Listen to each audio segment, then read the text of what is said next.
Okay, let's get going on another topic for I guess things from my life history. Haha. Let's talk a little bit about honesty and how I learned to be honest. I gave another story about kids stealing candy from the cafe there in Vineyard by the school, but let's talk about some other things. In the summer, we rode bikes, went places. Like I said before, we played basketball and baseball, and during the summertime, and with kids in the neighborhood.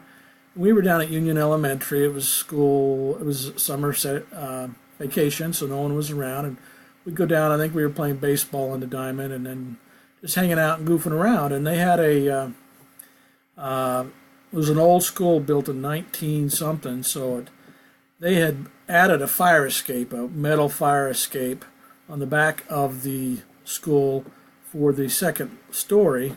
So in case of fire, you had other exits rather than going down the main stairs. I think there was two stairs in front. And so it was up 20, 30 feet high. Well, I was a little kid, so it seemed very high. So we were playing a game. Some kids were on top of the fire escapes, and it had steps down. It was metal, great. And we were throwing the baseball up, and they would catch it. You know, as you try to throw it, and I don't know that I was a very big boy. So I was up there, and I threw the ball up to them, and it kind of went like this. And it came down and broke the bottom window in the third grade class, Mrs. Clegg's class, I believe. We were all shocked. And, oh, we need to get out of here before someone finds out about it. And I remember some of the neighborhood boys, oh, don't tell anybody about this. Let's just get out of here. Let's just get out of here. I don't know what happened. We left and we came home, and I was feeling guilty. I felt bad that I had done that, and luckily I spoke to my mom and told her what happened, and she said, we'll take care of that. You'll need to take care of that. And I don't remember the details, but she said, no, we need to take care of that, and she found out how much it was going to cost to replace it. And I think maybe I earned money during the summer to pay for it. But I remember going in the first day of school and going to the custodian, I think, and said, hey, I broke a window during the summer. Here's the money to replace it.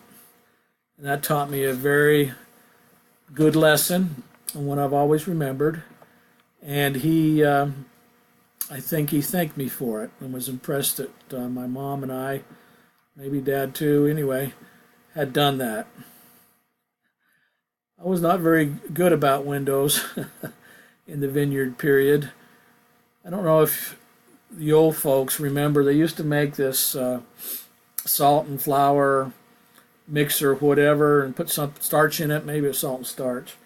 And you'd made this clay that would dry hard. And I think we were making houses from the Middle East during Jesus' time or something. I had some left over, and I was kind of had it in a ball, and I was out in the parking lot away from the Vineyard Church. I just turned around and threw it. I had a good arm, I guess. And I went up there and hit a window and broke a window in the church. So I also paid for that window.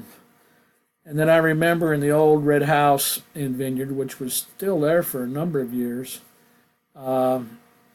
until just recently.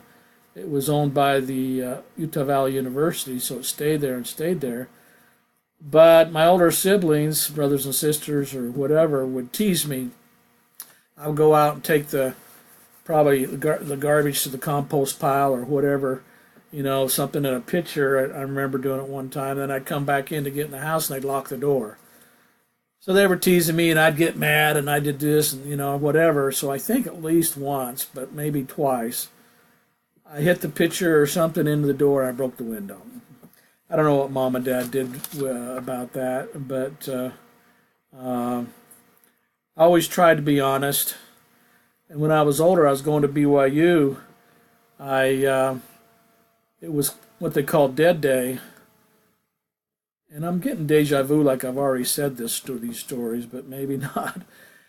It was Dead Day, or the day for studying before finals, and I didn't think parking restrictions were valid, so I parked in faculty parking up near the building where I was studying. And I got a ticket. Man, I was ticked, and I was a college kid. You know, I may have been doing my master's program, and that was just unfair, and you shouldn't target me. And so I went. So I went through this scenario, how I could tell a story or even be dishonest to some degree or this degree or that degree so I didn't have to pay the fine. And the thought came to me right there, says, don't do that. Why do you care? It's only $5 or $10. Just pay the fine and go on and not be dishonest, and kind of like what general authorities have said in talks when people stole newspapers. They paid for one and took out five and handed them around. Why sell your good name and your honesty for a pittance? So I've always tried to be that way and to be as honest as I can in all my dealings. So there you go.